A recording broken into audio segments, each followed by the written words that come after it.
Hi, this is Mary Kissel from the Daviess County Audubon Society.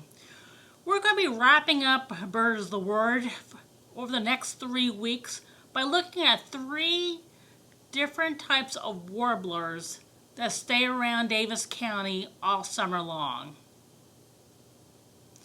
Daviess County is blessed to have the kind of habitat that attracts warblers. Many just use this as a rest stop on their way to breeding grounds, but there are a few that will stick around all summer. And the first one we're going to talk about is the prothonotary warbler. Prothonotary. That is a mouthful.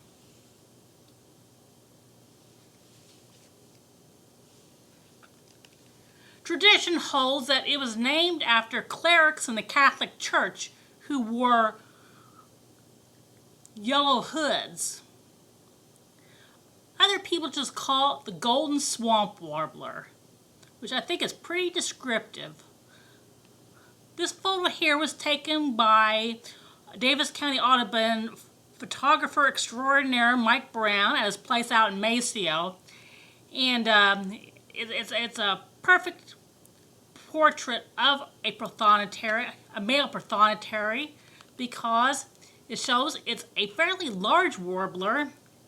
It has a heavy bill, kind of a bluish back, and beady black eye that really stands out.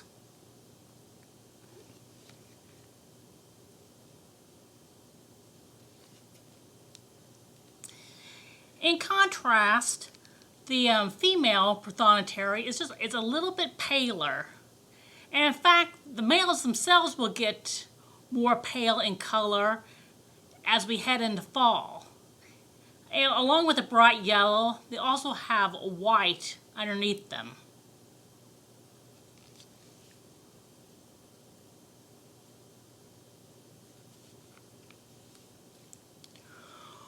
Warblers can be frustrating to view through binoculars, and even more frustrating for photographers because they eat so many times up in the canopy of trees. But prothonotaries are not like this. Now I apologize because this day out at Panther Creek, my battery was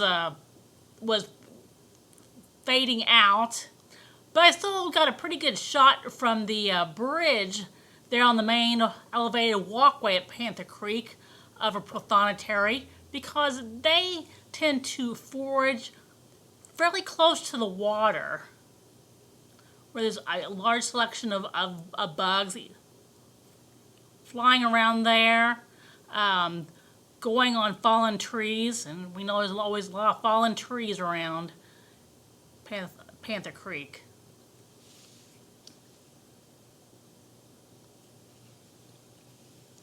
Prothonotaries will eat spiders, butterflies, moths, flies, caterpillars, mayflies, midges, grasshoppers, ants, leafhoppers, snails, mollusks.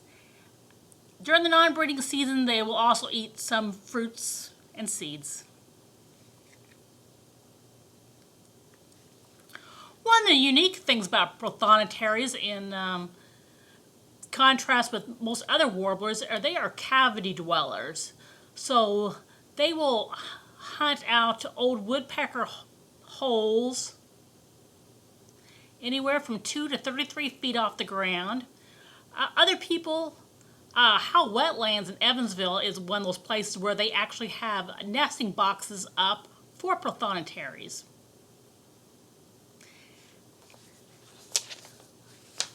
Now, the males will look for various nesting sites, but the females will make the ultimate decision. Now, Jeffrey Hoover of the Illinois Natural History Survey did a breeding survey and found that if prothonotaries are fortunate to have 2 good broods, they will often come back the next year and try to find that particular nesting spot.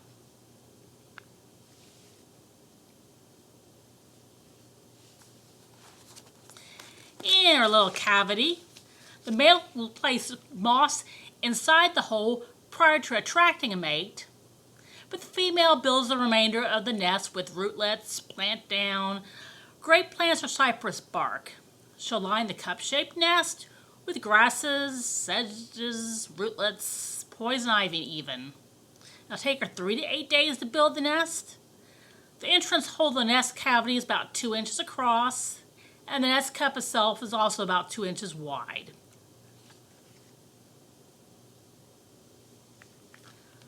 They'll lay 3 to 7 eggs that are speckled with rust or lavender. What's unusual about prothonotarians is they're one of the few songbirds that participate in egg dumping or laying eggs in the nests of other prothonotarians.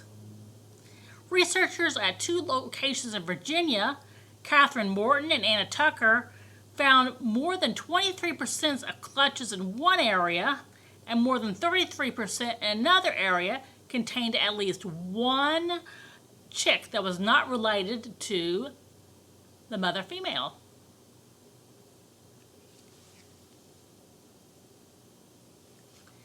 In about a week and a half, our little prothonotarians are able to get across the water and fly short distances. However, they have been known to be eaten by large fish.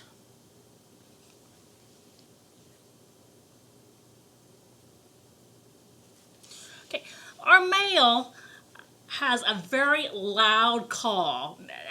I would say that prothonotary calls are the loudest of the warblers.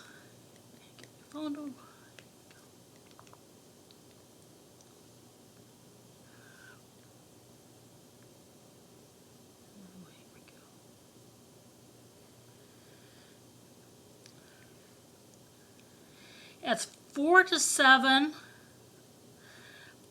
high-pitched ringing notes. Sometimes it's described as shouting tweet, tweet, tweet.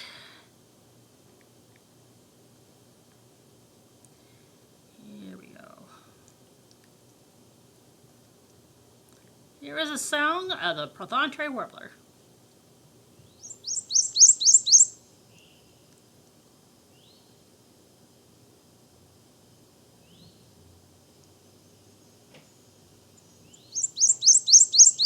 Very loud.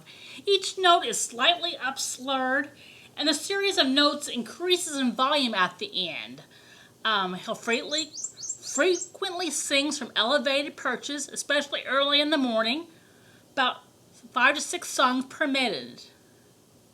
When closer to the nest, his song is often softer, and when he's with a female, he'll sing a longer song that starts off fast and slows down at the end.